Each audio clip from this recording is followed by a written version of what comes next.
నమస్కారం. ప్రతిధ్వని కార్యక్రమానికి స్వాగతం. దేశంలో జీఎస్టీ శకం మరో 3 గంటల్లో ఆరంభమవుతోంది. నేటి అర్ధరాత్రి 12 గంటలకు జీఎస్టీకి స్వాగతం పలకడానికి కేంద్ర ప్రభుత్వం పార్లమెంటు సెంట్రల్ హాల్లో అట్టహాసంగా ఏర్పాట్లు చేసింది. ఈ వేడుకలో రాష్ట్రపతి ప్రణబ్ ముఖర్జీ, ప్రధాని మోదీ, కేంద్ర మంత్రులతో పాటు అమితాబ్, రతన్ టాటా, లతా మంగేష్కర్ వంటి ప్రముఖులు పాల్గొంటారు. 12 గంటలకు పెద్ద గంటను మోగించి జీఎస్టీ అమలును ప్రకటిస్తారు. మొత్తానికి ఒకే దేశం ఒకే పన్ను విధానానికి దేశం సన్నద్ధమైంది. చారిత్రాత్మక జీఎస్టీ రాకతో 130 లక్షల కోట్ల దేశ ఆర్థిక వ్యవస్థ రూపురేఖలు మారిపోతాయని ఆర్థిక నిపుణులు గట్టిగానే చెబుతున్నారు. కేంద్ర రాష్ట్ర ప్రభుత్వాలు వాణిజ్య పారిశ్రామిక రంగాలతో పాటు జనసామాన్యం సైతం జీఎస్టీ వైపు ఎన్నో ఆశలతో ఎదురుచూస్తోంది.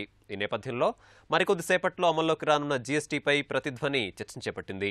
చర్చలో పాల్గొంటున్న ప్రముఖులు అద్దేపల్లి శ్రీధర్ గారు, భారతీయ జనతా పార్టీ అధికార ప్రతినిధి, ఆర్థిక విశ్లేషకులు; వివికే ప్రసాద్ గారు, వివేకం ఫైనాన్షియల్ సర్వీసెస్ ఎండి, ఆర్థిక విశ్లేషకులు; ప్రొఫెసర్ యు సుబ్రహ్మణ్యం గారు, ప్రముఖ ఆర్థికవేత్త; ఎంవి రాజేశ్వరరావు గారు, ఫ్యాప్సీ మాజీ సెక్రటరీ జనరల్, ఆర్థిక విశ్లేషకులు.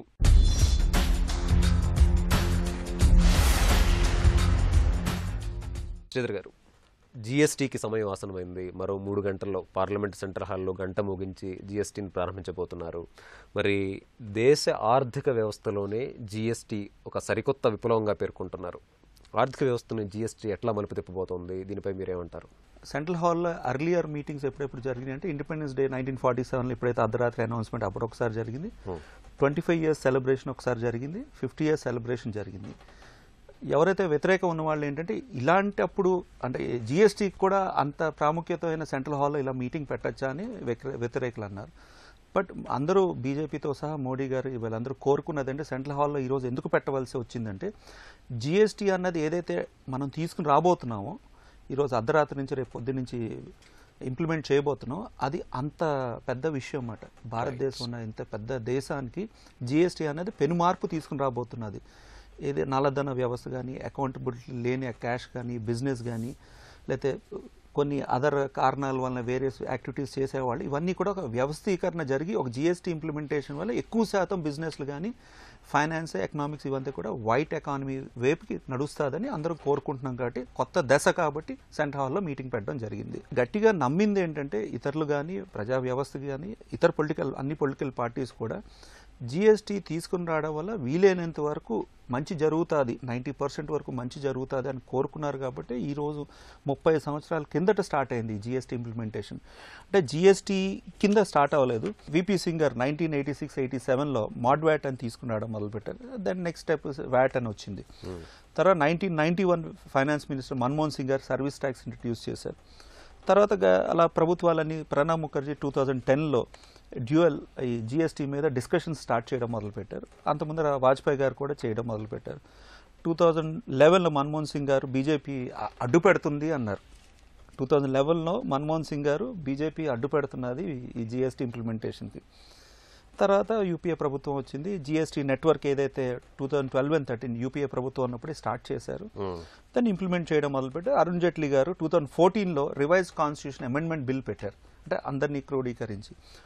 2015లో లోక్సభ, రాజ్యసభ ఏకీభవించారు. అంటే ఏంటి చతురత జైట్లీ గారి దగ్గర ఉంది, ఏంటి చతురత మోడీ గారి దగ్గర ఉంది, ఏంటి చతురత బీజేపీ దగ్గర ఉంది అంటే ఏదైతే రాష్ట్రాలకి ఇబ్బందులు ఉన్నాయో అవన్నీ కూడా టేబుల్ మీద తీసుకుని వచ్చి ప్రోస్ అండ్ కాన్స్ డిస్కస్ చేశారు. దెన్ కొన్ని రాష్ట్రాలు మ్యానుఫ్యాక్చరింగ్కి ఎక్కువ ప్రాముఖ్యత ఉన్నది, కొన్ని రాష్ట్రాలు కన్జ్యూమర్ మాట యూటిలిటీ ఎక్కువ ఉన్నది, అంటే మ్యానుఫ్యాక్చరింగ్ యాక్టివిటీ లేవు. సో ఆ రాష్ట్రాలకి ఈ రాష్ట్రానికి కొంత ఇబ్బంది ఉన్నది అనమాట, వాళ్ళకి వెసులుబాటు కావాలన్నది. దెన్ ఆంధ్రప్రదేశ్కి ఎక్కువ మేలు చేకూరేది కోస్టల్ కారిడార్, అంటే ఏదైతే సీ పోర్ట్ ఉన్నదో ఆయిల్ కానీ గ్యాస్ కానీ కొంతవరకు ఏ రాష్ట్రానికి ఆ రాష్ట్రం బెనిఫిట్ ఇచ్చారో అదేవిధంగా ఇన్ని నాటికల్ మైల్స్ వరకు ఆ రాష్ట్రానికి బెనిఫిట్ ఇవ్వాలని మేజర్గా డిమాండ్ పెట్టారు. అది ఆ వెసులుబాటు ఈసారి తీసుకురావడం. సో ఈ డిస్కషన్ కన్సల్టేషన్ ప్రాసెస్లో ఈ రాష్ట్రాలన్నీ ఒప్పుకున్నాయి. అందుకని ఫైనల్లీ జీఎస్టీ ఇంప్లిమెంట్ చేయడం. అదేవిధంగా కాంగ్రెస్ కూడా నిన్న చిదంబరం గారు అంటారు, ఆ రాష్ట్రాలు ఎందుకు ఒప్పుకున్నాయి అంటే వాళ్ళకి మంచి చేకూరుతుంది, లేదంటే వాళ్ళకి లబ్ధి చేకూరుతుంది కాబట్టి ఒప్పుకున్నారంటారు. అంటే రాష్ట్రాలన్నీ కలిపితేనే భారతదేశం అవుతుంది. That is one thing. విచిత్రంగా మాట. రెండోది ఏంటంటే మరి రాజ్యసభ, లోక్సభ కన్సల్టేషన్ డిస్కషన్ జరిగింది. జరిగిన తర్వాత ఫైనల్ స్టేజ్కి వచ్చింది, ఇంప్లిమెంట్ చేయడానికి తీసుకుని వచ్చాం.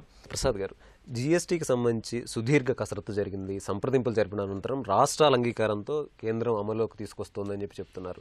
మరి జీఎస్టీ అమల్లోకి రావడం ద్వారా సామాన్యుడికి ఎట్లాంటి ప్రయోజనం ఉండబోతోంది? సామాన్యుడి కోణంలో జీఎస్టీ ఎట్లాంటి మార్పును తీసుకొస్తుంది? మొట్టమొదటి అంటే పన్నుల వ్యవస్థ అనేది సామాన్యుడికి అంతగా అర్థమయ్యే విషయం కాదు, కొనుగోలు పడే విషయం కాదు. కాబట్టి సామాన్యుడికి అర్థమయ్యే భాషలో చెప్పాలంటే నేను వాడే వస్తువులు, నాకు అవసరమైన వస్తువులు రేటు పెరుగుతాయంటే మంచిది కాదు, పెరగకపోతే మంచిది అనుకునేటువంటి దృక్పథం మన మనుషులందరి మధ్యన కూడా ఏర్పడిపోయింది. నిజానికి సరిగ్గా కనుక ఆలోచించే దేశం కనుకైతే ఏం చేయాలంటే పన్నుల గురించి కంగారు పడే బదులుగా నాకు ఆదాయం పెంచుకోవడానికి మార్గాలు ఉండే బడ్జెట్ కనుకైతే మంచిదని, ఆదాయాన్ని తగ్గించే అవకాశాలు లేదా ఉపాధి అవకాశాలు తగ్గించే బడ్జెట్ అయితే బ్యాడ్ అని చెప్పగలిగేటువంటి పరిణితి రావాలి. సెంట్రల్ గవర్నమెంట్ తీసుకొచ్చినటువంటి జీఎస్టీ మూలంగా వచ్చేటువంటి ప్రధానమైన లాభం ఏంటంటే రాష్ట్రాలన్నిటికీ కూడా అపరిమితమైన అధికారాలు ఇచ్చి ట్యాక్సేషన్లు ఇవ్వడం మూలంగా ప్రతి రాష్ట్రం కూడా వాళ్ళకి వీలైనప్పుడు వాళ్ళకి వీలైనట్టుగా ట్యాక్స్ వేయటం, అది కూడా ఒక పార్టీ మారిపోయి ఇంకొక పార్టీ రాగానే అంతకుముందు వేసింది తీసేయటం, ఇంకొకటి వేయటం.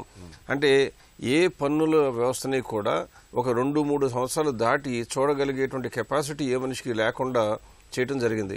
అందువల్ల ఏం జరిగిందంటే విదేశీ సంస్థలు కానివ్వండి, విదేశీ పెట్టుబడిదారులు కానివ్వండి, ఇండస్ట్రియలిస్టులు కానీ భారత్ వైపు కన్నెత్తి చూడాలంటే భయపడిపోయే పరిస్థితులు వచ్చాయి. అంటే ఒకవేళ కనుక అంతా బాగుంది కదా అని ఆంధ్రప్రదేశ్లో కనుక ఇండస్ట్రీ పెడితే ప్రభుత్వం మారంగానే గత ప్రభుత్వానికి దగ్గరగా ఉన్న ఈ ఇండస్ట్రియలిస్ట్కి వాళ్ళు హెల్ప్ చేసి పెట్టారు కాబట్టి ఇప్పుడు నేను ట్యాక్స్ ఎక్కువ వేస్తాను అంటారు. మరి అప్పుడు దాకా పెట్టిన పెట్టుబడి అంతా నాశనం అయిపోతుంది, వాళ్ళకి దెబ్బతింటానికి అవకాశం ఉంటుంది. అందువల్ల ఎక్కడైతే ఇలా కొద్దిగా గొప్ప నేరోగా ఎడ్జ్ ఉంటుందో పొలిటికల్ పార్టీస్ మధ్యన ఆ రాష్ట్రాల్లోకి వీలైనంత వరకు ఏ ఇండస్ట్రీస్ వెళ్ళడానికి ధరించేసేవి కావు. అలా ఉండడం మూలంగా ఏమొచ్చిందంటే పారిశ్రామిక ఉత్పత్తి కుంటుపడింది. పైగా ఇంకొక ప్రధానమైన లక్ష్యం ఏంటంటే ఇప్పుడు కూడా జీఎస్టీలో మూలంగా ఎక్కువ మంది స్పృశించినది, ఎక్కువ మంది ఆలోచించిన విషయం కూడా మనం ఆలోచించినట్లయితే సామాన్యుడికి అందుబాటులో ఉండేటువంటి అంశాల్లో అతనికి వెసులుబాటు కల్పిస్తే మంచిదని అనుకున్నాం మనం. ఇప్పటి వరకు ఏం జరిగేదంటే ప్రతి గవర్నమెంట్ కూడా ఒక పెద్ద ఇండస్ట్రీని నా రాష్ట్రంలో కనుక తీసుకొచ్చినట్లయితే నాకు వెసులుబాటు ఉంటుంది, నాకు పేరు ప్రఖ్యాతులు వస్తాయి, ట్యాక్స్ వసూళ్లు వస్తాయి. కాబట్టి అందరూ ఏం చేశారు, సామాన్యుడిని పక్కన పెట్టేసి సామాన్యుడికి ఏం ఉచితంగా ఇస్తారని చెప్తూ ఇండస్ట్రీలకి పెద్ద బాట వేస్తూ వాళ్ళందరినీ తీసుకోవడానికే ప్రయత్నించారు. అంటే మ్యానుఫ్యాక్చరింగ్ మీద ఎక్కువ దృష్టి పెట్టడం జరిగింది. ఈ జీఎస్టీ మూలంగా ఫస్ట్ జరగబోయేది ఏంటంటే ఈ జీఎస్టీ అనేది ఎప్పుడు మ్యానుఫ్యాక్చరింగ్ మీద ఆధారపడి ఉండదు, కన్సంప్షన్ మీద ఆధారపడి ఉంటుంది. అంటే ఉత్పత్తి కేంద్రం కన్నా ఎక్కడైతే కన్స్యూమ్ చేస్తారో అక్కడ ఉంటుంది. కాబట్టి ప్రజలు ఎక్కువ మంది నివసించాలి అనుకునేటువంటి ప్రదేశంలో పన్ను వసూళ్లు పెరిగే అవకాశం ఉంది. అంటే ప్రభుత్వం మీద, పార్టీల మీద కనపడకుండా తీవ్రమైన ఒత్తిడి ఏ రకంగా ఏర్పడుతుందంటే మీ రాష్ట్రంలో ఉండే ప్రజలకి సంక్షేమ కార్యక్రమాలు కాదు, వాళ్ళు సరిగ్గా ఉంటున్నాము అని అనుకోగలిగితే వాళ్ళు మాత్రమే ఉండాలి. ఒకవేళ కనుక సంక్షేమ కార్యక్రమాలే కనుక మీరు చేద్దాము అనుకుంటే అది సామాన్యంగా పేద వర్గాలకు చేస్తారు. కాబట్టి పేద వర్గాలకి కన్సంప్షన్ కెపాసిటీ తక్కువ ఉంటుంది. కాబట్టి జీఎస్టీ ద్వారా మీకు వచ్చే పన్ను వసూళ్లు తగ్గక తప్పదు. అందువల్ల మీరు ఇప్పటి వరకు మీరు చేస్తున్నటువంటి పేదవారినే ఆదుకుంటారన్నటువంటి తప్పుడు మాటలు కాకుండా మొత్తం ప్రజలందరినీ కూడా మంచిగా సంతుష్టిగా ఉంచాలి. సంతృప్తిగా ఉంచినప్పుడు మాత్రమే వాళ్ళు అక్కడ జీవించాలి అని కోరుకుంటారు. వేరే రాష్ట్రాల వరకు కూడా ఇక్కడికి ఆకర్షితులవుతారు. అలా ఎక్కువ మంది మన రాష్ట్రంలోకి వచ్చినట్లయితే మన ప్రగతి పెరుగుతుంది. అందువల్ల ఖచ్చితంగా ప్రతి ప్రభుత్వానికి మధ్యలో పోటీతత్వం ఏర్పడక తప్పదు. అలా ఏర్పడినప్పుడు సామాన్యుడి యొక్క జీవన సరళి, జీవన గమనం గొప్ప ప్రమాణాలు పెరిగే అవకాశం ఖచ్చితంగా ఉంటుందని చెప్పొచ్చు. సుబ్రహ్మణ్యం గారు, ఒకే దేశం ఒకే పన్ను ఈ నినాదంతో వస్తున్నటువంటి జీఎస్టీకి మనం పూర్తి స్థాయిలో సన్నద్ధమయ్యామని చెప్పి అనుకోవచ్చా? 80% వరకు రిజిస్ట్రేషన్లు జరిగాయని చెప్పి చెబుతున్నారు. మరి సన్నద్ధత అంశాన్ని మీరు ఎట్లా విశ్లేషిస్తారు? జీఎస్టీ పైన సన్నద్ధత మనం తీసుకున్నట్టయితే మనకి ఇంచుమించు 2006-2007 సంవత్సరం నుంచి కూడా ఈ ప్రజెంట్ జీఎస్టీ పైన చర్చలు జరుగుతూనే ఉన్నాయి. 2010 సంవత్సరంలో అప్పటి యూపీఏ గవర్నమెంట్ ఒక వర్కింగ్ పేపర్ పెట్టారు, మినిస్ట్రీ ఆఫ్ ఫైనాన్స్ వెబ్సైట్లో కూడా ఉండింది. ఆ వెబ్సైట్లో ఉన్న వర్కింగ్ పేపర్ తాలూకా ఇన్ఫర్మేషన్ ఏంటంటే జీఎస్టీలో దాదాపు 17 ట్యాక్సులు, సెంట్రల్ గవర్నమెంట్ 8 రకాల ట్యాక్సులు, స్టేట్ గవర్నమెంట్ 9, 17, అలాగే 35 సెస్లు మొత్తం అన్ని కలిపి ఒక యూనిఫైడ్ ట్యాక్స్ కింద ఏర్పడడం వల్ల ఈ ట్యాక్స్లన్నీ కానీ కలిపినట్టయితే దాదాపు 25% నుంచి 29% వరకు కూడా ట్యాక్స్ భారం పడుతుంది ఇండైరెక్ట్గా ప్రజలకు తెలియకుండా. దీన్ని ఇంచుమించుగా 18% కానీ తీసుకొచ్చినట్టయితే యూనిఫైడ్ ట్యాక్స్లో కొంత వెసులుబాటు కలుగుతుంది, కన్జ్యూమర్కి తగ్గుతుంది అనే ఉద్దేశంతో అప్పుడు ఒక పేపర్ పెట్టడం జరిగింది. దురదృష్టవశాత్తు 2014 వరకు కూడా పాస్ కాలేదు బిల్లు పెట్టినా కూడా. తర్వాత బిల్లు పాస్ అవ్వడం, మొన్న ఏప్రిల్ 2017 తర్వాత మిగిలిన బిల్స్ కూడా అన్నీ పెట్టడం, సిజిఎస్టీ, ఎస్జిఎస్టీ, ఐజిఎస్టీ బిల్స్ అన్నీ కూడా పెట్టడం జరిగింది. అన్నీ అప్రూవ్ అయ్యి అలాగే జిఎస్టీ కౌన్సిల్కి అధికారాలు ఇచ్చి ఫైనాన్స్ మినిస్టర్ గారి అధ్యక్షతని మొత్తం అన్ని స్టేట్ గవర్నమెంట్స్ తాలూకా ఫైనాన్స్ మినిస్టర్స్, అక్కడ ఉన్న అఫీషియల్స్ కలిపి చర్చలు జరిపి ఇప్పుడున్నటువంటి జిఎస్టీని తీసుకురావడం జరిగింది. అయితే ఈ సన్నద్ధత అనేది ఫార్మల్ సెక్టర్లో ఇంప్లిమెంట్ చేయడం అనేది పెద్ద కష్టం కాదు. కొన్ని సదరన్ స్టేట్స్ కానీ తీసుకుంటే కేటగిరీ 1లో 8 స్టేట్స్ ఉన్నాయి. ఆంధ్రప్రదేశ్, కర్ణాటక, తమిళనాడు, గుజరాత్, మహారాష్ట్ర ఇలాంటి స్టేట్స్ అన్ని ప్రోగ్రెసివ్ సిస్టమ్ వాళ్ళకి ఆల్రెడీ ఉందన్నమాట. అందుకని అక్కడ కలెక్షన్స్ కూడా ఎక్కువ వస్తున్నాయి. తర్వాత ఇప్పుడు ఉన్నటువంటి కంప్యూటరైజ్డ్ సిస్టమ్స్ కూడా ఆల్రెడీ ఇంప్లిమెంట్ చేస్తున్నాయి. వే బిల్ జనరేట్ చేయడం, వాటి కొత్త ఏం కాదు, అందరూ కూడా ఆన్లైన్ చేయడం అనేది ఆంధ్రప్రదేశ్ తర్వాత ఈ ప్రోగ్రెసివ్ స్టేట్స్లో ఆల్రెడీ ఇంప్లిమెంటేషన్లో ఉంది. కాబట్టి అది సన్నద్ధత ఫార్మల్ సెక్టర్లో అనేది అది పెద్ద కష్టం కాదు. కానీ ఇన్ఫార్మల్ సెక్టర్ కూడా భారతదేశంలో చాలా ఉంది కాబట్టి వాళ్ళు ప్రాపర్గా ఎడ్యుకేట్ చేయాల్సినటువంటి అవసరం ఉంది. చాలామంది ఈ రోజు కూడా ఏంటంటే మనకి ట్యాక్స్ ఉన్నప్పుడు అందులో ఏంటంటే సేల్స్ ట్యాక్స్ లేకపోతే వ్యాట్ అది క్లియర్గా చూపిస్తాడు, సర్వీస్ ట్యాక్స్. కానీ హిడెన్గా ఇంకా చాలా ఉంటాయి. ఇప్పుడు ఎక్సైజ్ ఉంటుంది, ఎక్సైజ్ ట్యాక్స్ ఎంత అన్నది తెలీదు. కాబట్టి దీన్ని ఒక్కటి జిఎస్టీని దాంతో కంపేర్ చేసి చూసినట్టయితే చాలామంది జిఎస్టీ పెరుగుతుందేమో అనే ఒక దురభిప్రాయంతో చాలామంది ఉన్నారు. అది కరెక్ట్ కాదు. ఈ జిఎస్టీ వల్ల రేట్లు 99% రేట్లు పెరిగే అవకాశం తక్కువే ఉంటుంది కానీ ఎక్కువ ఉండదు. అంటే అనేక స్లాబ్లు ఉన్నాయి. స్లాబ్స్ కూడా ఏంటంటే భారతదేశంలో ఇన్ని రకాల స్టేట్స్ ఉన్నప్పుడు తర్వాత ఒక పొలిటికల్ బాడీ దీన్ని మొత్తం అంతా ఇవాల్వ్ అయినప్పుడు కొన్ని తప్పదనమాట. ఈ రకమైనటువంటి కాన్సెన్సస్ రావాలంటే స్లాబ్ సిస్టమ్ ఇది వరకు కూడా మన వ్యాట్ సిస్టంలో కానీ తీసుకుంటే 5% లేదా 14% డిఫరెంట్ రేట్స్ ఆల్రెడీ స్టేట్ గవర్నమెంట్స్లో ఉన్నాయి కొన్ని స్టేట్స్లో. అయితే ఇప్పుడు నంబర్ ఆఫ్ స్లాబ్స్ ఎక్కువ చేశారు. ఒక 1 year క్రితమే మనకేంటంటే జిఎస్టీ నెట్వర్క్ అన్నది ఒక పబ్లిక్ ప్రైవేట్ పార్ట్నర్షిప్లో ఒక బాడీ తయారు చేశారు. ఎందుకంటే డైరెక్ట్ ట్యాక్సెస్కి ఎలాగైతే ఇప్పుడు ఇన్కమ్ ట్యాక్స్ రిటర్న్ చేయడానికి ఒక సిస్టమ్ డెవలప్ అయింది లాస్ట్ 4-5 yearsలో, అలా ఒక మంచి సిస్టమ్ డెవలప్ చేయాలి. ఎందుకంటే కెనడా లాంటి దేశాలు తీసుకుంటే 1991లోనే పెట్టారు, కానీ అప్పటికి కంప్యూటరైజేషన్ నెట్వర్క్ సిస్టమ్స్ లేవు. ఇప్పుడు మనకున్న సిస్టమ్స్ వల్ల ట్యాక్స్ ఇవేషన్ తగ్గించడానికి ఒక మంచి చక్కటి అవకాశం భారతదేశంకి వచ్చింది. కాబట్టి అందులో ఇన్ఫోసిస్ లాంటి కంపెనీని పబ్లిక్ ప్రైవేట్ పార్ట్నర్షిప్లో పెట్టి సిస్టమ్ని ఇవాల్వ్ చేయడం ఆల్రెడీ కొన్ని స్టేట్స్లో ఇంప్లిమెంటేషన్లో ఉంది. కాబట్టి నెట్వర్కింగ్ సిస్టము అది పెద్ద కష్టం అయినది, వాళ్ళు టెస్ట్ చేసి కూడా బాగా పనిచేస్తుందని చెప్పి సర్టిఫై చేయడం కూడా జరిగింది నిన్ననే. కాబట్టి ఒక పద్ధతిలో ఒక ఇవాల్వ్ అవుతూ ఈ సిస్టమ్ వస్తుంది. తర్వాత దాదాపు 17-18 సార్లు జిఎస్టీ కౌన్సిల్ మీటింగ్ జరిగింది. మీటింగ్ జరిగిన తర్వాత గ్రాడ్యువల్గా చాలా రకాలుగా దాన్ని ఇవాల్వ్ చేస్తూ వచ్చి రాబోయే రోజుల్లో కూడా ఇదివరకు ఏంటంటే ఒక ట్యాక్స్ రూల్స్ మార్చాలంటే, యాక్ట్ మార్చాలంటే మళ్ళీ పార్లమెంట్కి వెళ్లాల్సిన అవసరం ఉండదు. ఇప్పుడు అలా కాకుండా కౌన్సిల్ ద్వారానే ఏమైనా మార్పులు కానీ చేయాలంటే ఎప్పుడన్నా కూడా మన సిస్టంలో మార్పులు చాలా త్వరితంగా చేయడానికి ఒక అవకాశం అంటూ ఉంది. కాబట్టి మనం ప్రాక్టికల్గా కొన్నాళ్ళు చూసిన తర్వాత ఇందులో సాధక బాధకాల నుంచి కొన్ని మార్పులు చేయడానికి కూడా అవకాశం జిఎస్టీ కౌన్సిల్కి ఉంటుంది రాబోయే రోజుల్లో. రాజేశ్వరరావు గారు, చిన్న వ్యాపారస్తుల దగ్గర నుంచి అనేక సందేహాలు మదిలో మనకు తెలుస్తూ ఉన్నాయి. అది రిజిస్ట్రేషన్ కావచ్చు, లేకపోతే ఇన్పుట్ ట్యాక్స్ క్రెడిట్ కావచ్చు, వీటికి సంబంధించినటువంటి ప్రధానంగా ఉన్నటువంటి సందేహాలు ఏంటి? సందేహాలు ఉండడం సహజం అండి. ఎందుకంటే ఎప్పటికైనా కొత్త పద్ధతి వచ్చినప్పుడు సందేహాలు ఉంటాయి. ఏమవుతుంది, మనం చాలా వరకు కాంప్లికేటెడ్ సిస్టంలో మనం అలవాటు పడి ఉన్నాం. Local taxes, state taxes, central taxes, ఇంతకుముందు చెప్పినట్టు 17 ట్యాక్సెస్, సెవరల్ సెసెస్, వీటన్నిటికీ ఎంతో చాలా కష్టమైనటువంటి స్పెషలిస్ట్ కావాలి, ఆడిటర్స్ కావాలి. ఇవన్నీ మన మనసులో మిడిపోయిందండి. అయితే దాన్ని సులభతరం చేస్తున్నటువంటి సులభతరం అవుతుందా? అంత ఈజీ అవుతుందా? ఏ విధంగా అవుతుంది? 1200 చిల్లర ఐటమ్స్లో ఇలా 5 స్లాబ్స్లో ఫిట్ చేసేయడం ఎట్ట. రెండోది ఏంటంటే, ఇంతకుముందు వారు చెప్పారు ఏరియా బేస్డ్ ఇన్సెంటివ్స్ ఉండేది. హిమాచల్ అండ్ ఉత్తరాఖండ్ అండ్ వేరే ఏరియాలో మీరు రండి, మేము అన్ని రాయితీలు ఇస్తాం. ఇప్పుడు జిఎస్టీలో అది లేదండి, రాయితీలు ఇవ్వడానికి. నిన్ననే అస్సాం ఫైనాన్స్ మినిస్టర్ అన్నాడు, అవి రాయితీలు ఉండవు, ఉన్న వాళ్ళని ప్రొటెక్ట్ చేసుకోవడానికి మేము అదనంగా తిరిగి ఇస్తాం, మా ప్రభుత్వం నుంచి ఇస్తారు. అంటే ఏంటి, ఇప్పుడు ఏమవుతున్నది, కాంపిటీషన్ అనేది పెరుగుతుంది.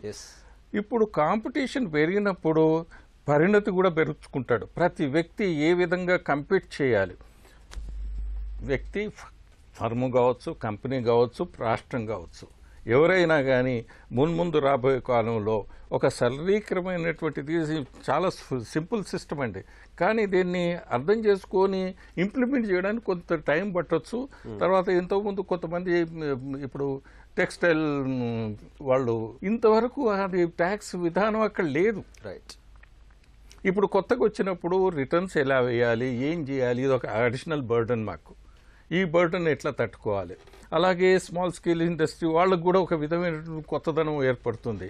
ఎప్పటికైనా ఈ కంప్యూటర్ ఏంటి, ఈ జిఎస్టీ అంటే ఏంటిది, ఈ నెట్వర్క్లో ఎలా చేయాలి, ఎటువంటి ఇబ్బందులు వస్తాయి, దీనికి మళ్ళీ మనం ఎంత నేర్చుకోవాలి. ఇదివరకు నేర్చుకున్నదంతా పాయే.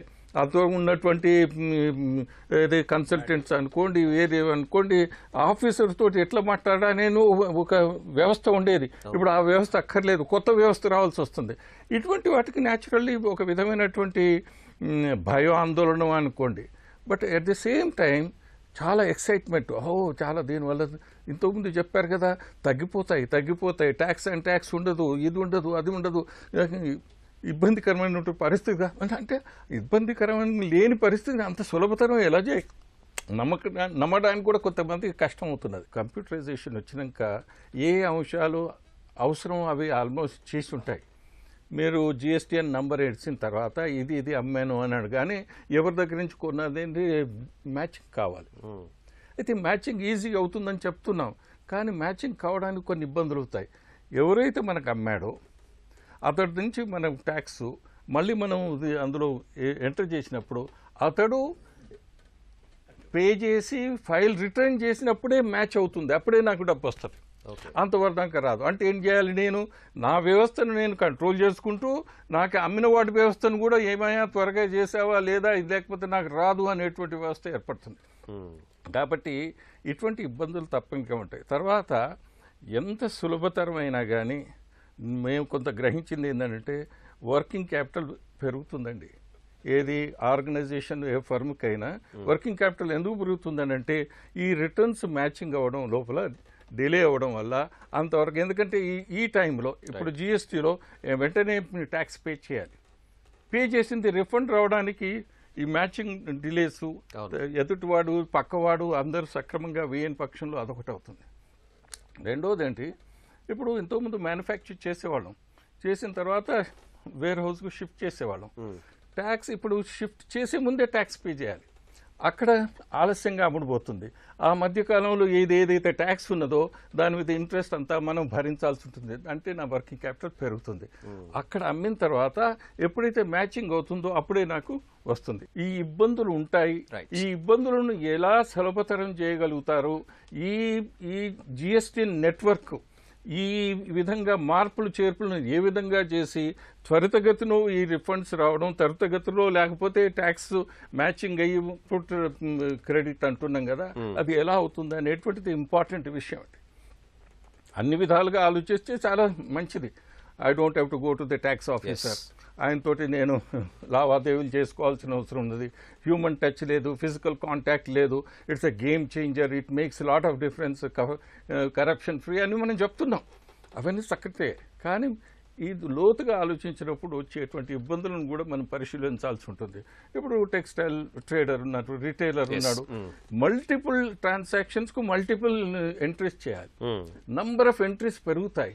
కంప్లైంట్స్ బాగున్నా కానీ టీడీఎం అంటే ఇబ్బందికరం పెరుగుతుంటుంది, చేస్తూ ఉంటారు. ఇటువంటి కొన్ని ఎన్నో సమస్యలు ఉంటాయి, కానీ బహుశా రాబోయే కాలంలో మార్పులు రావడానికి అవకాశం ఉంటుంది. శ్రీధర్ గారు, జిఎస్టీని ఒకవైపు ఆహ్వానిస్తూనే మరోవైపు జిఎస్టీ ద్వారా కొన్ని సమస్యలు ఉంటాయన్నటువంటి అంశాన్ని నిపుణులు పేర్కొంటున్నారు. అంటే నిన్నటి వరకు మనకున్నటువంటిది ఎక్సైజ్ కావచ్చు, సర్వీస్ ట్యాక్స్ కావచ్చు, వ్యాట్ కావచ్చు, వీటి స్థానంలో వస్తున్నటువంటి జిఎస్టీ స్ట్రక్చర్ ఎట్లా ఉందంటారు? మరి జిఎస్టీకి అలవాటు పట్టడానికి లేదా ఉన్నటువంటి సమస్యలు సర్దుమణగడానికి మనకి ఎంత సమయం పట్టొచ్చు? భారతదేశం బీజేపీ ప్రభుత్వం ఈరోజు 1 నేషన్ 1 ట్యాక్స్, కానీ 1 రేట్ పెట్టలేదు. మిగతా దేశాలన్నీ ఇప్పుడు కెనడాలో 1991లో స్టార్ట్ చేశారు kind of GST, then Brazil, then Australia 2000లో చేశారు, న్యూజిలాండ్ 1986లో 10%తో మొదలు పెట్టారు GST kind of thing, Malaysia 2015, Japan 1989, అలా ఇలా మిగతా దేశాలన్నీ చేసినాయి. సో వాళ్ళకి ఎక్కువ శాతం తక్కువ రేట్లే ఉన్నాయి. 1 క్రిటిక్స్ ఏమంటారంటే, ఎవరైతే వ్యతిరేకం ఉన్న వాళ్ళు, అమెరికా ఇప్పుడు దాకా జిఎస్టీ ఇంప్లిమెంట్ చేయలేదు, మీరు అమెరికా కంటే ముందర వెళ్ళిపోతారా, లేకపోతే మొన్న ట్రంప్ కూడా అప్రిషియేట్ చేశారు, you are doing a wonderful job Modi అని అన్నారు. ఎస్, కొన్ని విషయాల్లో ఏదైతే శాటిలైట్ ఇష్యూస్ లేదా టెక్నికల్ ఇష్యూస్ లేదంటే మ్యాన్ పవర్ ఇష్యూస్, ట్రైనింగ్, చదువు, ఇలాంటి ఇష్యూస్ భారతదేశం అమెరికా కంటే ముందర ఉన్నది. ఈ ట్యాక్స్ కంప్లైన్స్లో కూడా వెనకబడి ఉన్న భారతదేశం కూడా ముందరకు వెళ్ళడానికి ఇది ఒక ఆస్కారం. మీరు అన్న విధంగా ఒక రేట్ ఎందుకు పెట్టలేదు, అంటే పెడితే 28% పెట్టుండే ఏంటి మొత్తం భారతదేశం అంతా 28% పెట్టారా అని క్వశ్చన్ చేసేవారు.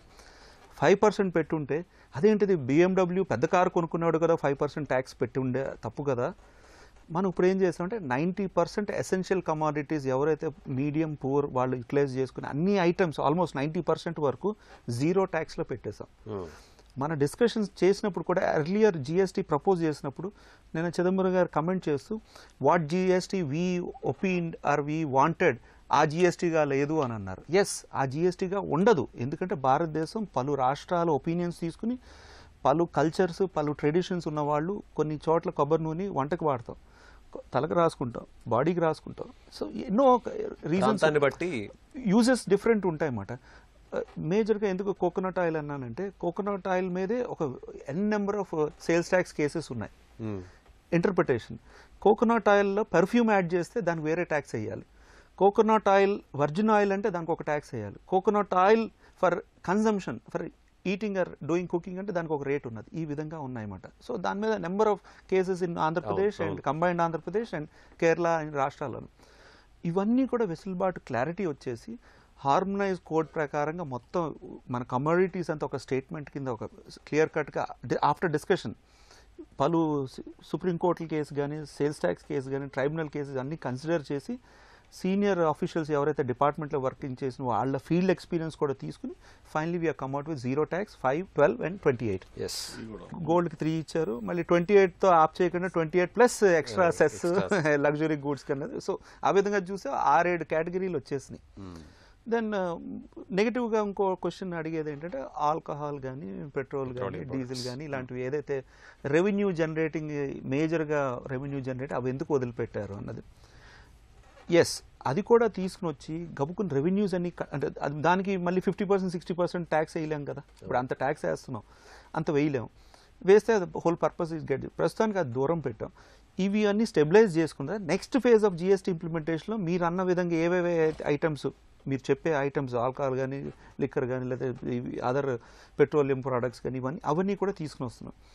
ఇప్పుడు సర్వీస్ సెక్టర్ని we brought into the pool. దానివల్ల ఈ సర్వీస్ సెక్టర్ షేర్ ఇప్పుడు దాకా వచ్చేది కాదు రాష్ట్రాలకి, అది షేర్ వాళ్ళకి రాబోతున్నది రాష్ట్రాలకి. దెన్ అకౌంటబిలిటీ పెరగబోతున్నది. ఈ జిఎస్టీ ఇంప్లిమెంటేషన్ ఇంటర్నెట్ బాగుండాలి. మామూలుగా మనం కోరుకునే రోటీ కపడా మకాన్, తర్వాత నీళ్లు విధులు ఉద్యోగం ఉండాలి.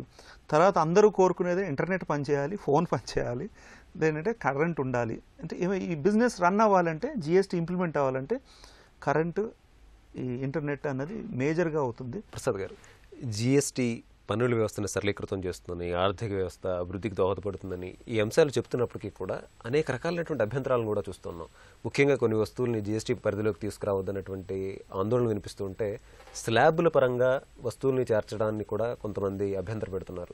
ఈ ఆందోళనని అభ్యంతరాలని ఎట్లా చూడాలి, ఎంతవరకు సహేతుకం? ఎవరైతే ఆందోళన చేస్తూ ఉంటారో వాళ్ళకి సహేతుకం అనిపించినప్పుడే ఆందోళన చేపడతారు. లేకపోతే కనుక వాళ్ళు కూడా పర్ఫెక్ట్గా ఎంజాయ్ చేస్తూ కూర్చునే వాళ్ళు. కాబట్టి కాయిన్కి ఇప్పుడు రెండు వైపులు ఎలా ఉంటాయో ఆర్గ్యుమెంట్కి కూడా పాజిటివ్ సైడ్ నెగిటివ్ సైడ్ రెండు ఉంటాయండి. కొనుక్కునేవాడేమో రేట్లు పెంచితే బాధపడతాడు, అమ్మేవాడేమో రేట్లు తగ్గితే బాధపడతాడు. కాబట్టి ఆ డిస్కషన్ కొద్దిగా పక్కన పెట్టి సన్నద్ధత గురించి, దీని ద్వారా వచ్చే ప్రయోజనాల గురించి, ఆ ప్రయోజనాలు ఆశించిన రీతిలో చేకూరాలి ప్రభుత్వానికంటే ప్రభుత్వం చేయవలసిన పనులు ఇంకేమైనా ఉన్నాయా అని కూడా మనం చర్చను చేపట్టినట్లయితే ఇప్పుడు వాళ్ళు చేసింది ఏంటంటే ఇప్పటి వరకు కంప్యూటర్ జ్ఞానం లేని వాళ్ళందరినీ కూడా ఆన్లైన్లో రిటర్న్స్ ఫైల్ చేయమని చెప్పాం. అంటే ఫర్ ఎగ్జాంపుల్ టెక్స్టైల్ మేజర్గా వస్తున్న అబ్జెక్షన్ టెక్స్టైల్ దగ్గర నుంచి వస్తుంది. కాబట్టి వాళ్ళు గ్యారంటీగా ఇప్పటి వరకు పన్ను వ్యవస్థకి ఏమాత్రం కట్టుబడకుండా చేస్తున్నటువంటి వాళ్ళు వేల మంది ఉన్నారు, లక్షల మందిలో ఉన్నారు. అంటే ఇంటింటికి దిల్లీ చీరలు అమ్ముకునే వాళ్ళందరూ కూడా ఇప్పుడు చట్ట పరిధిలోకి వచ్చే అవకాశం ఉంది. వాళ్ళందరూ చేసేటువంటి వ్యక్తపరిచేటువంటి అభిప్రాయం ఏంటంటే మాకు ఇప్పటి వరకు కంప్యూటర్లో తెలియదు, కంప్యూటర్లో పెట్టుకోవాలంటే కంప్యూటర్ కొనుక్కోవాలి, సాఫ్ట్వేర్ కొనుక్కోవాలి, కనీసం 15-20 రూపాయల నెలకు జీతం ఇవ్వాలి అంటే 2 లక్షల రూపాయలు నా సాధారణ జీవనం నాకు ఖర్చు అయిపోతుంది. కాబట్టి ఎలా అంటున్నారు. దానికి ఆల్రెడీ ప్రభుత్వ పరంగా వచ్చినటువంటి ఆన్సర్ ఏంటంటే ఇందులో సువిధా స్కీమ్ అని పెడుతున్నాం, జిఎస్టీ సువిధ అని. అందులో కనుక మీరు వెళ్ళినట్లయితే దాని ద్వారా మీరు ఇలా వేరే ఎంప్లాయ్మెంట్ లేకుండా, సాఫ్ట్వేర్ లేకుండా, కంప్యూటర్ లేకుండా చేసుకోవచ్చు అంటారు. అయితే మీరందరూ మాత్రం ఖచ్చితంగా రికార్డు మెయింటైన్ చేయాలి అన్నారు. అంటే మీరు అమ్ముతున్నది కొనుక్కున్నది రికార్డు కూడా రాయను అంటే మాత్రం అది ఎట్టి పరిస్థితుల్లో కూడా క్షమార్హం కాదు. అందువల్ల అది అంగీకరించే ఆమోదయోగ్యం కాదు. కాబట్టి వాళ్ళందరూ ఖచ్చితంగా పరిధిలోకి రావాలి అంటే ఇది టెక్స్టైల్ వాళ్ళకి వ్యతిరేకంగా మాట్లాడుతున్నాను అనుకోకర్లేదు.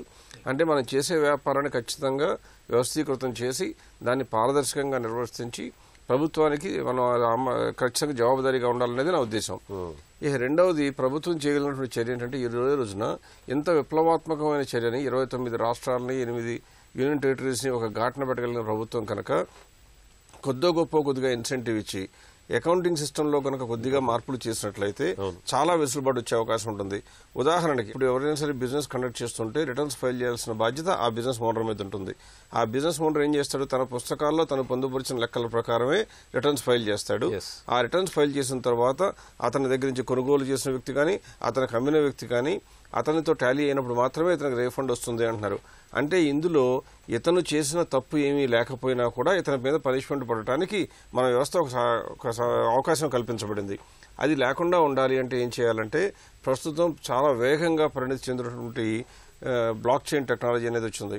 అంటే ఒక ఇంట్లో మనం ఒక లెడ్జర్ మెయింటైన్ చేసే బదులుగా అది హైపర్ లెడ్జర్ సిస్టమ్ అంటారు. అంటే నా దగ్గరే లెడ్జర్ మెయింటైన్ చేసే బదులు నా ట్రాన్సాక్షన్స్ అన్ని కనుక నేను క్లౌడ్లో పెట్టి అందరికీ కనుక యాక్సెస్ ఇచ్చినట్లయితే ప్రపంచంలో ఉన్న ప్రతి కంప్యూటర్లో కూడా నా ట్రాన్సాక్షన్లు నిక్షిప్తమై ఉంటాయి. అలా కనుక జరిగినట్లయితే ఏమొస్తుందంటే ఆ ట్రాన్సాక్షన్స్ని వ్యాలిడేట్ చేసే తీరులో ఈ ట్యాక్స్ కట్టినప్పుడు మాత్రమే వ్యాలిడేట్ అవుతుందని కనుక చెప్పినట్లయితే పన్నులు విధించేటువంటి అధికారం కేంద్ర ప్రభుత్వానికి కూడా ఎవరి దగ్గర తప్పు ఉందో ఇట్టే తెలిసిపోతుంది. అంటే న్యాయంగా వ్యాపారం చేసే వ్యక్తికి అన్యాయం జరిగే అవకాశం లేకుండా ఖచ్చితంగా అందరినీ కూడా చట్టబద్ధత తీసుకొచ్చే అవకాశం ఉంటుంది. కాబట్టి ఈ బ్లాక్ చైన్ టెక్నాలజీ మీద కొద్దిగా రీసెర్చ్ కనుక చేసి అలా ఇంప్లిమెంట్ చేయగలిగే వ్యవస్థకి లేదా వ్యాపారాలు కనుక కొద్దిగా గొప్ప వెసులుబాటు ఇస్తాను అంటే బహుశా రాబోయే 4-5 సంవత్సరాల్లో భారతదేశంలో వచ్చినటువంటి విప్లవాత్మక చర్యలకి ప్రపంచం మొత్తం దాసోహం కాక తప్పదు. అది ఒక రకమైన యాటిట్యూడ్ అండి. రెండోది ఇంకోటి ఏం చేస్తున్నట్టు ఎప్పుడు కూడా మనం డబ్బులు కట్టేటప్పుడు వేరే వాళ్ళకి రాకపోతే మనకు రాదు అంటున్నాం. రాజేశ్వర గారు చెప్పారు వర్కింగ్ క్యాపిటల్ పెరుగుతుంది అన్నారు. ఎక్సైజ్ డ్యూటీ కట్టక్కర్లేదు, అలాగే సేల్స్ ట్యాక్స్ కట్టక్కర్లేదు, వ్యాట్ కట్టక్కర్లేదు, సిఎస్టీ కట్టక్కర్లేదు, ఆక్ట్రాయ్ కట్టక్కర్లేదు. ఇవన్నీ తగ్గినాయి. అంటే ఇవాళ కట్టాల్సినంత తగ్గి మీరు కట్టే జీఎస్టీ వస్తుంది. దాని మూలంగా వర్కింగ్ క్యాపిటల్ పెరుగుతుందా అంటే అది సందేహాస్పదం. నా లెక్క ప్రకారం కాదు. జీఎస్టీ రావడం మూలంగా వ్యాపారాలకు అనుకూలంగా ఉంటుంది. అంతకుముందు ఎక్కువ వర్కింగ్ క్యాపిటల్ పెట్టుకోవాల్సిన వాళ్ళందరూ తక్కువ వర్కింగ్ క్యాపిటల్ పెట్టుకోవచ్చు ఒకటి. రెండవది ఇంకోటి ఏం చేసేవాళ్ళంటే ఇప్పుడు మనకి ఆర్గ్యుమెంట్ కనపడతా ఉంటాయి. సిమెంట్ మనకు లోకల్గా కొనుక్కుంటే 11%, వేరే స్టేట్ నుంచి కొనుక్కుంటే సజెస్ట్ 2%. అంటే మనం హైదరాబాద్లో పక్కనే సిమెంట్ ఫ్యాక్టరీ ఉన్న ఆంధ్రప్రదేశ్ నుంచి కొనుక్కోవటం లేకపోతే ఒరిస్సా నుంచి కొనుక్కోవడం చేస్తూ ఉంటాం. దీని ద్వారా ఏం జరిగింది, చాలా ఇబ్బందులు వచ్చినాయి బిజినెస్ అన్నిటికీ కూడా. ఇప్పుడు ఏకీకృత వ్యవస్థ రావడం మూలంగా ఏమొస్తుందంటే వీళ్ళు 5% వాళ్ళు 5% కాబట్టి ఇక్కడే కొనుక్కుంటాం. అంటే పన్నులు కూడా వేగవంతం అవుతాయి, పన్ను వసూలు కూడా వేగవంతం అవుతాయి. కాబట్టి దీని ద్వారా వచ్చే లాభాలు అత్యధికం, నష్టాల కన్నా కొద్దిగా నష్టాలు ఉంటాయని నేను చెప్పలేను, కష్టాలు మాత్రం కొద్దిగా ఉంటాయి. అది కూడా స్వల్పకాలం ఉంటాయి. కాబట్టి ప్రభుత్వం నుంచి చేయవలసిందంటే ఇంత విప్లవాత్మక చర్యలు చేపట్టిన ప్రభుత్వం దీనికి అనుగుణంగా తదనంతరం వ్యవస్థను కనుక ఏర్పాటు చేయడానికి ప్రజల్ని వ్యాపారస్తుల్ని కనుక ఎంకరేజ్ చేసినట్లయితే ఆ వ్యవస్థ కనుక ఏర్పడినట్లయితే చాలా తేలికవుతుందండి. 1 టెరాబైట్ ని కనుక క్లౌడ్ లో స్టోర్ చేయాలి అంటే 10 సంవత్సరాల క్రితం, కేవలం 10 సంవత్సరాల క్రితం సంవత్సరానికి $80,000 ఖర్చు అయ్యేది. $80,000. ప్రస్తుతం ఆ టెరాబైట్ సేవ్ చేయాలి అంటే క్లౌడ్ లో సంవత్సరానికి అవుతున్న ఖర్చు $4. అంటే 80,000 నుంచి $4 తగ్గిపోయిన ఈ సందర్భంలో ఈ వ్యవస్థలో ఇలా డేటా అంతటిని కనుక బయటకు పెట్టేటువంటి సిస్టమ్ పెట్టి, ఎందుకంటే పన్నుల అధికారి అడిగినట్లయితే మీ అకౌంట్స్ మొత్తం ఓపెన్ చేసి చూపించాలి. కనీసం పన్ను అధికారికి మొత్తం అందరి అకౌంట్స్ అందుబాటులో ఉండేట్టుగా కనుక వెసులుబాటు తీసుకొచ్చినట్లయితే గ్రేడింగ్ కూడా వీలవుతుంది. తర్వాత ఇంకొకటి రాజేశ్వర గారు చెప్పారు, ఎవరైనా కట్టిన వ్యక్తి కట్టకపోతే కనుక, అంటే పన్ను మనకు అమ్మిన వ్యక్తి కనుక కట్టకపోతే నాకు రాదు అన్నారు. అది నిజమే. రాబోయే రోజుల్లో జీఎస్టీలో రిజిస్ట్రేషన్ అయిన వాళ్ళందరికీ కూడా గ్రేడింగ్ సిస్టమ్ రాబోతుంది. అంటే ఫర్ ఎగ్జాంపుల్ నేను బాలకృష్ణ దగ్గర కనుక వస్తువులు కొన్నట్లయితే అతను గతంలో ఉన్న రికార్డు ప్రకారం 90% 98% గ్రేడ్ కనుక ఉంటే ఆయన దగ్గరే కొనుక్కుంటాను. ఆయన కనుక గతంలో ఇలాగే వస్తువులు అమ్మి కట్టవలసిన ట్యాక్స్ కట్టకుండా కనుక తిరుగుతూ ఉన్నట్లయితే అతని గ్రేడింగ్ తక్కువ ఉంటుంది. అప్పుడు ఆటోమేటిక్గా అతనికి బిజినెస్ కూడా దెబ్బతింటుంది. కాబట్టి ఆ గ్రేడింగ్ వ్యవస్థ వల్ల మంచి వ్యాపారస్తులకు వ్యాపారం పెరగడానికి కూడా దోహదపడే అవకాశం ఉంటుంది. ఇలా ఎన్నో రకాల చర్యలు అంటే మనకు అర్థమైనవి కొద్దిగా, అర్థం కానివి ఎక్కువగా ఉన్నాయి. కాబట్టి ఇవన్నీ కూడా రావడానికి అవకాశం ఏంటంటే ఇన్ఫర్మేషన్ డిసెమినేషన్, ఇన్ఫర్మేషన్ ప్రాసెసింగ్. వీటన్నిటికీ టెక్నాలజీ కనుక వాడుకున్నట్లయితే జీఎస్టీ సక్సెసే కాదు, గ్యారంటీగా సూపర్ సక్సెస్ కూడా అవుతుంది. సుబ్రహ్మణ్యం గారు, జీఎస్టీకి సంబంధించినటువంటి ప్రయోజనాలపై ఒకవైపు ఆశాభాగ దృక్పథం ఉంటే, మరొక వైపు కొన్ని అంశాలను జీఎస్టీ పరిధిలోకి తీసుకురావడంపై తీవ్రమైనటువంటి నిరసనలు కూడా వ్యక్తమవుతున్నాయి. తెలుగు రాష్ట్రాల నుంచి కూడా మనం అభ్యంతరాలను చూసాం. ఇటు రైతులని జీఎస్టీ పరిధిలోకి తీసుకురావడం, ప్రాజెక్టులపై అదనపు భారం, వీటిని మీరు ఎట్లా చూస్తారు? చాలా వరకు అవగాహన లేకపోవడం వల్ల వచ్చినటువంటి అభిప్రాయాలండి అవి. చాలా మందికి సరైన తర్వాత జీఎస్టీ వల్ల ఒక ముఖ్యమైన లాభం ఏంటంటే కన్జ్యూమర్కి పన్ను తగ్గడమే కాకుండా గవర్నమెంట్కి వచ్చే ఇన్కమ్ కూడా పెరుగుతుంది. దాదాపు 2% జీడిపి పెరుగుతుంది అంటున్నారు. దానికి కారణం ఏంటంటే ఇది వరకు పన్ను లేనటువంటి చాలా మందిని ఈ పద్ధతి ద్వారా పన్ను వ్యవస్థలోకి తీసుకురావడం జరుగుతున్నాడు. ఒక బ్రాడ్ బేస్ వస్తుంది, పన్ను తగ్గుతుంది. సో అందరికీ కూడా ఇది లాభదాయకమైనటువంటి, దీనిపైన సరైనటువంటి అవగాహన లేకపోవడం వల్ల తర్వాత మన దేశంలో ఉన్నటువంటి దౌర్భాగ్యం ఏంటంటే పన్నులు ఎగ్గొట్టడం అనేది చాలా కామన్. వాళ్ళు పన్ను కట్టమంటే చాలా బాధగా ఉంటుంది, అది బయటికి చెప్పుకోలేరు. మరొక రకంగా దాన్ని వ్యక్తీకరించడం జరుగుతుంది. ఈ చాలామందికి అవగాహన లేకపోవడం వల్ల కూడా ఈ రకమైనటువంటి అభిప్రాయాలు వస్తున్నాయి. కాబట్టి కొంతవరకు అవగాహన కల్పించడం అనేది చాలా అవసరం. చాలామందికి ఈ కాంప్లికేటెడ్గా ఉన్నటువంటి సిస్టమ్ గురించి చాలామందికి కామన్ సిటిజన్కే తెలియదు. సో ప్రభుత్వం కానీ మీడియా కానీ అనేక రకాలుగా రాబోయే రోజుల్లో సరైనటువంటి అవగాహన కల్పించినట్టయితే ఇటువంటి దురభిప్రాయాలకి అవకాశం ఉండదు. చాలా వరకు అవి అవగాహన రాహిత్యం వల్ల ఏర్పడినటువంటివి చెప్పచ్చు. కొంతమంది అయితే చాలా రకాలుగా కొన్ని అసత్యాలు కూడా ప్రచారం చేస్తామన్నమాట. వ్యవసాయదారునికి నష్టం జరుగుతుంది దీనివల్ల, లేకపోతే పడిపోతుంది. ఈ జిఎస్టీలో ఇప్పుడు యాంటీ ప్రాఫిటీరింగ్ రూల్ అని చెప్పి ఒకటి పెట్టడం జరిగింది. అంటే జిఎస్టీ వల్ల వచ్చినటువంటి పన్ను రాయితీ ఏదైతే వచ్చిందో ఆ బెనిఫిట్ కన్జ్యూమర్కి ఇవ్వాలి అని చాలా స్పష్టంగా చెప్పడం జరిగింది. అంతేకాకుండా దానికి ఒకప్పుడు కానీ ఇవ్వకపోయినట్టయితే అధికారం కూడా ఈ అథారిటీకి ఉంటుందన్నమాట. ఆ కంపెనీని కూడా క్లోజ్ డౌన్ చేసేయచ్చు. అది చాలా హార్ష్ ప్రొవిజన్ అనేది పెట్టడం జరిగింది. అది అయితే ఫైనాన్స్ మినిస్టర్ గారు చెప్పారు, బహుశా అది ఉపయోగించే అవకాశం రాకపోవచ్చు అని ఇవాళ దీంట్లో కూడా అన్నారు. బహుశా రాకపోవచ్చు, కానీ మన దేశ పరిస్థితుల్లో దాదాపు 9 లక్షల కోట్లు పన్ను ఎగ్గొట్టి వేరే దేశాల్లో దాక్కున్నటువంటి ప్రబుద్ధులున్న దేశంలో అటువంటి హార్ష్ అసలు ఇంప్లిమెంట్ చేయకపోవచ్చు గవర్నమెంట్. ఉన్నందువల్ల నష్టం లేదు, ఉంటే రేపు సుప్రీంకోర్టునైనా ఆశ్రయించి అటువంటి వాళ్ళని పట్టుకునే అవకాశం ఉంటుంది. కాబట్టి ఇప్పుడు ఏం చెప్పాలంటే మలేషియాలో కూడా ఇటువంటి సిస్టమ్ పెట్టారు, మలేషియాలో ఫెయిల్ అయిపోయింది. భారతదేశానికి అంత హార్ష్ ఇది పెట్టకుండా ఉండాల్సింది అని చెప్పి అంటున్నారు. ఇప్పుడు ఇన్కమ్ ట్యాక్స్లో కూడా ఒకప్పుడు గవర్నమెంట్ ఇమ్మీడియట్గా రిటర్న్స్ ఫైల్ చేస్తే కూడా వచ్చేది కాదు మనం ఎక్కువ కట్టినట్టయితే. కానీ ఇప్పుడు గత సంవత్సరం నుంచి చూడండి 10 రోజుల్లో వచ్చేస్తుంది మీరు ఎక్కువ కట్టిన అమౌంట్. ఎందుకంటే సుప్రీంకోర్టు కూడా చాలా డెసిషన్స్ చాలా గట్టిగా చెప్పారు. పూర్వం 3 years 4 years వరకు ఇచ్చేవాళ్ళు కాదు మనం ఎక్సెస్ పే చేస్తే. సో అలాగే జిఎస్టీలో కూడా ఒకప్పుడు ఎక్సెస్ పేమెంట్ ఉన్న ఒక కన్జ్యూమర్కి లాభం ఉన్న వాళ్ళకి ఇవ్వాల్సినటువంటి బాధ్యత తప్పనిసరిగా ఎవరిపైనైనా ఉంటుంది. దాన్ని మనం తప్పుగా తీసుకోకూడదు. అంటే మన దేశ పరిస్థితులు బట్టి అటువంటి హార్ష్ ఇది పెట్టాల్సిన అవసరం ఉంది. ఒకప్పుడు రేపు అవసరం లేదనుకుంటే దాన్ని తొలగించవచ్చు కూడా.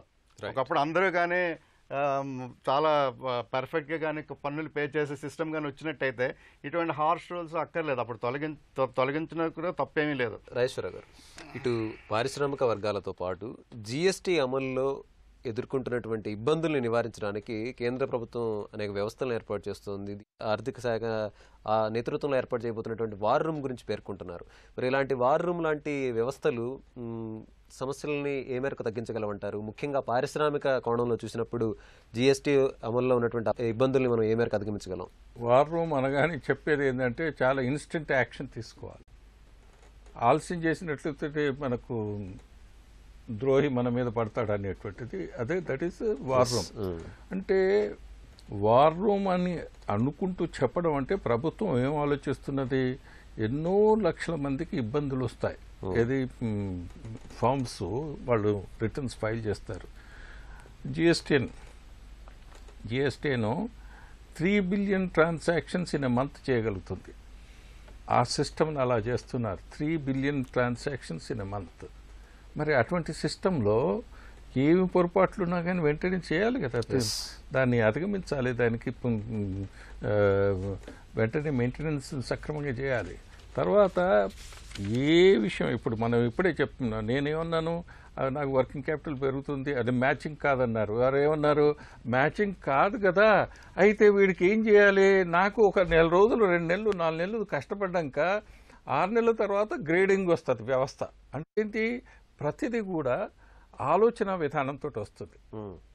అయితే మనం ఇంతకుముందు ఏమనుకున్నాం, జిఎస్టీ తోటి అసలు వర్కింగ్ క్యాపిటల్ అంతగా అవసరం ఉండదని అనుకున్నాం. ఆ ఉద్దేశంతో ఏమన్నా working capital still will be required, not because of the ఈ ట్యాక్సెస్ వల్ల కాదు. Taxes are additional things. అయితే నేనేమనుకుంటున్నాను, జిఎస్టీ వచ్చింది, ఇన్ని ట్యాక్సులు కట్టక్కర్లేదు, నేను కట్టిన ట్యాక్స్ నాకు వెంటనే వస్తుందా లేదా అనేటువంటి ఆలోచన నాకు వచ్చినప్పుడు నా ఉద్దేశంగా నేను ఏదైతే అరేంజ్ చేసుకున్నటువంటి ఫైనాన్స్ ఉంటుందో ఎక్కువ చేయాల్సిన వస్తుంది. అంటే అక్కడ కూడా జాగ్రత్తగా చేయాల్సిన అవసరం నాకున్నది. రైట్. కాబట్టి అది ఇటువంటి చిన్న చిన్న మెలకువలన్నింటినీ కనుక మనం తీసేయడానికి అవసరం ఉంటుంది. ఇంతకుముందు చిదంబరం గారి గురించి వారు చెప్పారు, బెదిరించారు, మలేషియాలో అన్ని ట్యాక్స్ పెరిగి అది ఇబ్బంది వచ్చింది, ప్రైసెస్ అన్ని పెరిగినాయి, ఈ ఇన్ఫ్లేషన్ పెరిగింది, మనం ఎలా చేస్తామనేటువంటిది. కాబట్టి ఈ వార్ రూమ్ కాన్సెప్ట్ అనేది అంటే ఏంటి, సన్నద్ధత.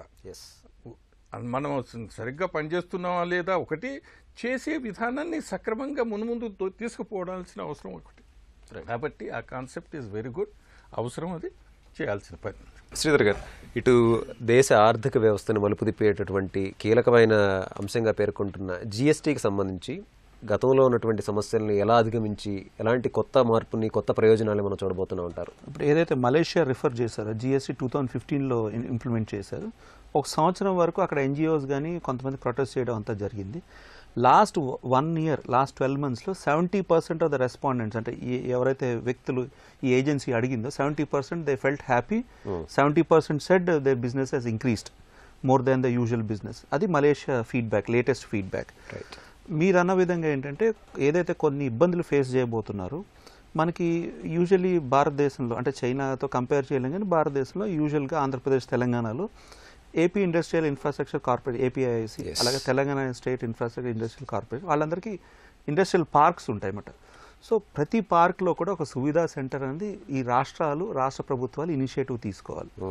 అదేవిధంగా ఇప్పుడు హైదరాబాద్ అంటే మన బషీర్బాగ్, లేకపోతే యాబిట్స్, కోటి బిజినెస్ మార్కెట్ ఏరియాస్, లేకపోతే పంజగుట్ట ఇక్కడ మనం కూర్చుని, రాజమండ్రి కోటగుమ్మం సెంటర్, విజయవాడ మహాత్మా గాంధీ రోడ్, అక్కడ 100% ఏదైతే ఇంపార్టెంట్ సెంటర్స్ ఉన్నాయి, ఏ రాష్ట్రం ఆ రాష్ట్రం సువిధా సెంటర్స్ని వీళ్ళు కూడా సహాయంతో, డిపార్ట్మెంట్ సహాయంతో సువిధా సెంటర్స్ స్టార్ట్ చేసి ఇంచుమించుగా మీ సేవ సెంటర్స్ లాగానే కంప్యూటర్స్ ఉండాలి. ఏ వ్యక్తి అయినా ఒక బిజినెస్ చేయాలి, నేను ఇప్పుడు దాకా ట్యాక్స్ కట్టలేదు, నేను కడదాం అనుకుంటున్నాను, నా నెంబర్ ఇది కావాలి, నాది ఫస్ట్ టైం రిటర్న్ నాకు ఫైల్ చేయండి, అలా ఎంప్లాయ్మెంట్ క్రియేట్ అవుతుంది. ఇప్పుడు నాకు తెలిసిన వరకు 20,000 crore additional business GST implementation వల్ల సాఫ్ట్వేర్ కంపెనీస్ కానీ, న్యూ ఎంప్లాయ్మెంట్స్ కానీ. మీరు అన్నారు ఇందాక, ఇప్పుడు దాకా నేను ట్యాక్స్ కట్టలేదు, మొట్టమొదటి ట్యాక్స్ కడుతున్నాను, నేను ఇప్పుడు దాకా కంప్యూటర్ ముట్టుకోలేదు, మొట్టమొదటిసారి కంప్యూటర్ ముట్టుకున్నా అంటే ఒక కంప్యూటర్ నేర్చుకున్న వ్యక్తి, 2,000 జీతం అని, 5,000 జీతం అని, అలాంటి వ్యక్తులందరికీ ఎంప్లాయ్మెంట్ జనరేషన్ ఉంటుంది. సో దానికి ఒక ప్రాపర్ సిస్టమ్ కావాలి. కాబట్టి ట్రైనింగ్ సెంటర్స్, స్కిల్ ఎన్హాన్స్మెంట్, ప్రభుత్వం ఆ కేర్ తీసుకోవాలి.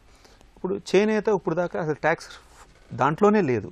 సో అది మేజర్గా కొంత సెన్సిటివ్ ఏరియా ఇన్ తెలంగాణ, ఇంచుమించుగా ఆంధ్రప్రదేశ్లో కూడా కొంత చేనేతకి ఎక్కువ ఇబ్బంది కలగబోతున్నది.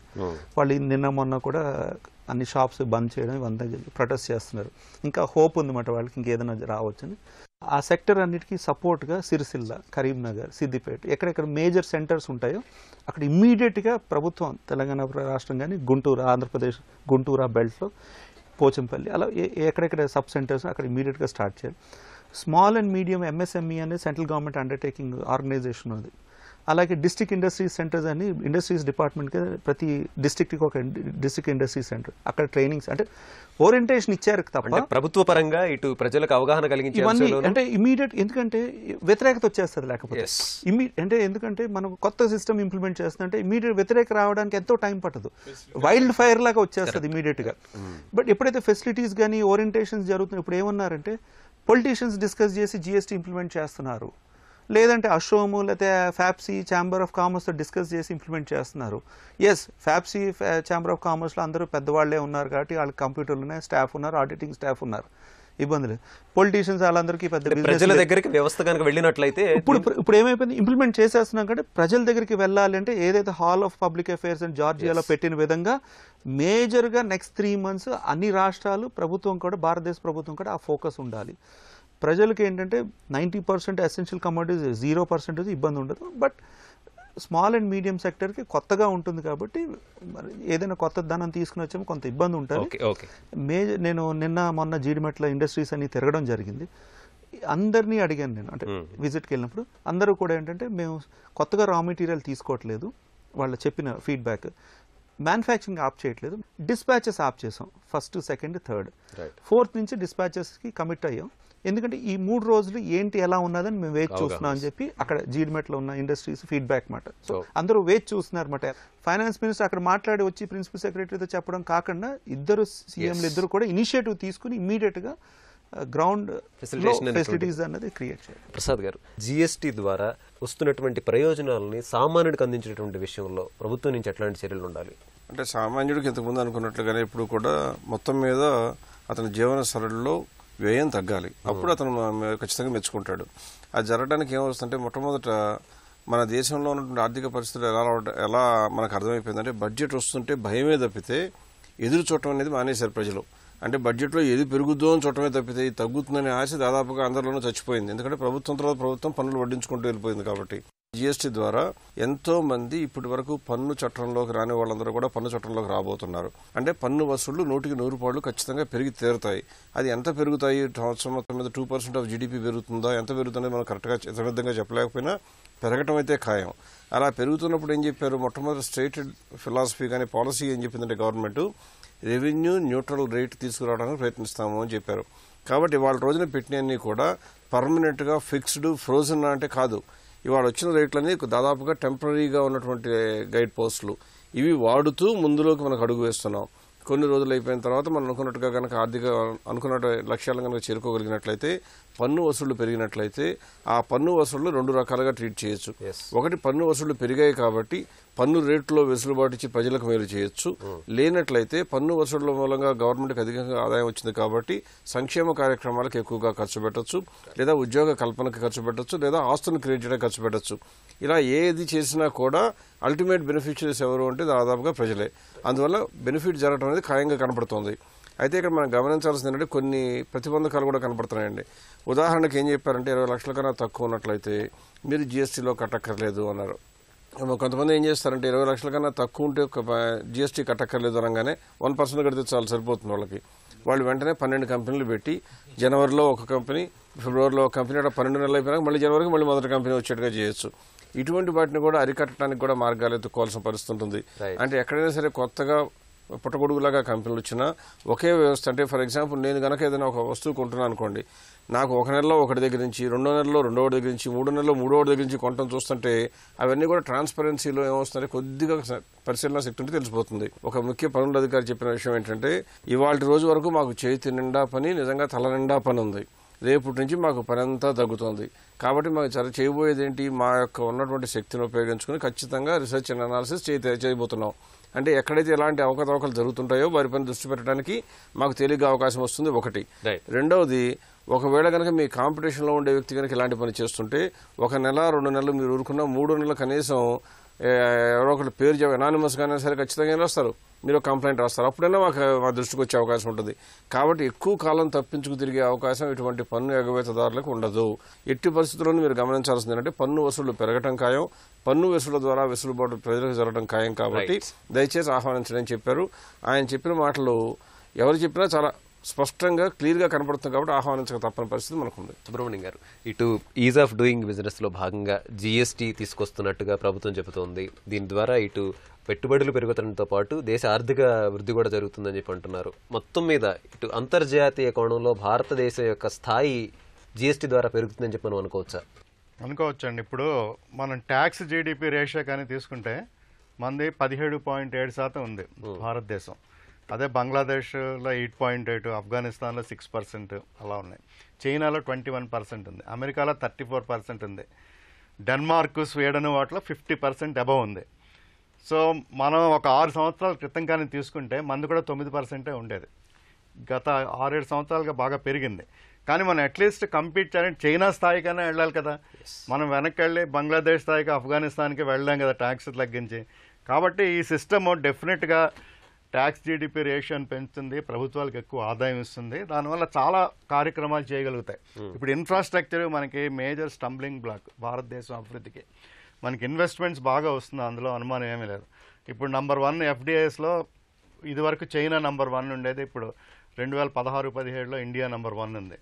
చైనా మనకన్నా దిగువ స్థాయికి వెళ్ళిపోయింది. కాబట్టి ఈ ఇన్ఫ్రాస్ట్రక్చర్ కానీ బాగా డెవలప్ చేసుకున్నట్టయితే దానికి కావాల్సినటువంటి మనీ మనం మా జిఎస్టీ వల్ల కానీ డైరెక్ట్ ట్యాక్సెస్ ఇంప్రూవ్ చేయడం వల్ల కానీ కేవలం 3% కన్నా తక్కువ మాత్రమే డైరెక్ట్ ట్యాక్సెస్ ఇన్కమ్ ట్యాక్స్ అవి పే చేస్తున్నారు. అక్కడ కూడా ఇంకా ఎక్కువ మంది వచ్చేటట్టు చేయగలిగి ఇక్కడ జిఎస్టీ పర్ఫెక్ట్గా కానీ అమలు చేయగలిగినట్టయితే మన ట్యాక్స్ జీడిపి రేషియో పెరుగుతుంది. తర్వాత ఆర్థిక అభివృద్ధి కూడా ఆటోమేటిక్గా వస్తుంది, పావర్టీ తగ్గిపోతుంది, ప్రభుత్వానికి చాలా అమౌంట్ చేతిలో ఉంటుంది. అప్పులు చేయకుండా మనకు వచ్చిన ఆదాయంతోనే చాలా డెవలప్మెంట్ ఇన్ఫ్రాస్ట్రక్చర్ డెవలప్మెంట్ చేయడానికి వీలుంటుంది. దానివల్ల ఎకానమీ బాగా ఇమీడియట్గా 2% పెరుగుతుంది అంటున్నారు. వెంటనే కాకపోయినా నెక్స్ట్ 1 or 2 years టైంలో మన తాలూకా జీడిపి 2% పెరిగిందంటే ఉద్యోగాలన్నీ ఆటోమేటిక్గా వస్తాయి. చాలా ఎక్కువ మందికి ఉద్యోగం కల్పించడానికి అవకాశం ఉంటుంది. ఇన్ఫ్రాస్ట్రక్చర్ డెవలప్ అవుతుంది. చైనా వాళ్లే చెప్పారు 13 సంవత్సరాల క్రితం 2006కి మేము భారతదేశం ఉన్న జీడిపి మాకు ఉండేది అన్నారు. సో భారతదేశం చైనా స్థాయికి వెళ్ళాలంటే దాదాపు $11-12 ట్రిలియన్ ఎకానమీ జరగాలంటే మనకు ఒక మంచి అవకాశం ఉంది. అందులో ఈ major tax reform, indirect taxes ఇది ఒక చక్కటి అవకాశం. దాన్ని అపోజిషన్ కూడా ఒక రకంగా సపోర్ట్ చేసింది. లేకపోతే అన్ని స్టేట్స్లో ఒక కాన్సెన్సస్కి రావడం అనేది ఇట్స్ ఎ గ్రేట్ అచీవ్మెంట్. ఈ రోజు వస్తున్నారా లేదా అని వేరే సంగతి, కానీ వాళ్ళు కూడా కోఆపరేట్ చేస్తారు ఎందుకంటే దీనివల్ల మంచి ఉందని. కానీ ఇటువంటి సమయంలో ఒక ప్రచారం చేయడం, జిఎస్టీ అంత బందీలు చేయడం ఇటువంటివి అది చాలా సరైనటువంటి చర్య కాదు. ఇది భారతదేశానికి తప్పనిసరిగా అంతర్జాతీయంగా ఒక మంచి ఎకానమీ కింద ఏర్పడడానికి ఇది ఒక చక్కటి అవకాశం. అమెరికాలో కూడా వాళ్ళు ట్యాక్స్ రిఫార్మ్ చేయాలనుకుంటున్నారు. ట్రంప్ కూడా అనౌన్స్ చేశారు యాక్చువల్గా. సో వాళ్ళు జిఎస్టీని కూడా చైనా నుంచి ప్రతి దేశం కూడా అప్రిషియేట్ చేసింది. ఒక మంచి అవకాశాన్ని భారతదేశం ఈ రోజు మనం ట్యాక్స్ రిఫార్మ్స్ ద్వారా తీసుకొచ్చాం. రాజేశ్వరరావు గారు, చివరిగా ఇటు జిఎస్టీ ద్వారా పన్నుల పరిధి పెరగటం, ఎక్కువ మంది పన్ను పరిధిలోకి రావటం, సామాన్యుడికి పన్ను భారం తగ్గడంతో పాటు ఇటు ప్రభుత్వం పన్ను ప్రయోజనాలని సామాన్యుడికి చేరవేసేటువంటి ప్రయత్నం కూడా జరుగుతోంది. ఒక రకంగా ఆర్థికాభివృద్ధి, సామాజిక అభివృద్ధి రెండూ జరుగుతున్నాయి అంటున్నారు. అంటే జిఎస్టీ ద్వారా సుస్థిరాభివృద్ధి అనేటటువంటిది సాధ్యం అని చెప్పి మనం అనుకోవచ్చా? సుస్థిరాభివృద్ధి అంటే సుస్థిరత రావాలి అని అంటే మనుషుల్లో మార్పు రావాలి. ఇంతకుముందు మార్పు లేదండి. ఏ విధంగా ట్యాక్స్ అవాయిడ్ చేయాలి, అందుకే ట్యాక్స్ నెట్లోకి అందరు రావడం వచ్చిన తర్వాత కొన్ని రోజుల తర్వాత, అది నెలలు కావచ్చు, సంవత్సరాలు, సాంఘికంగా ప్రతి ఒక్కడికి వస్తుంది కదా అంటే ట్యాక్స్ కట్టాల్సిన అవసరం ఉన్నది. కడదాం. కట్టినా కానీ ఈ ట్యాక్స్ అండ్ ట్యాక్స్ లేకుండా మిగతా మనం ఎన్నో అవంతరాలు, ఇబ్బందులు, అడ్డంకులు చూసిన అన్నిటి వల్ల తగ్గడం వల్ల తప్పనిసరిగా వస్తు ధరలు తగ్గిపోతాయి. ట్యాక్స్ మాత్రం మనం కొద్ది మాత్రమే కడతాం. ట్యాక్స్ అండ్ ట్యాక్స్ లేకుండా ఇంతకుముందు 22-25% బదులు 18% అని అన్నప్పుడు చాలా వరకు మార్పు వస్తుంది. మనం ఏముంటున్నాం కదంటే ప్రజల్లో మార్పు తీసుకురావడానికి వ్యవస్థ ఇంపార్టెంట్ అండి. ప్రజలందరూ 130 కోట్ల మంది ఈ విధంగా ఆలోచనలోకి రావడానికి మేబీ 6 నెలలు, మేబీ 1 సంవత్సరం, 2 సంవత్సరాలు, 3 సంవత్సరాలు ఈ మధ్యకాలంలో మార్పు అనేది చాలా ఎక్కువగా జరుగుతుంది. దీనివల్ల ప్రజల్లో మార్పు ఎప్పుడైతే వస్తుందో అభివృద్ధి ఆ విధంగా తప్పనిసరిగా వస్తుంది. నేటి అర్ధరాత్రి నుంచి దేశవ్యాప్తంగా ఒకే పన్ను విధానం అమల్లోకి వస్తుంది. ఇప్పటికే 142 దేశాల్లో దేశమంతా ఒకే పన్నుల విధానం వల్ల అనేక ప్రయోజనాలు కనబడుతున్నాయి. దేశ సుస్థిరాభివృద్ధికి జిఎస్టీ పునాది కాబోతోందని నిపుణులు అభిప్రాయపడుతున్నారు. ఇది నేటి ప్రతిధ్వని. నమస్కారం.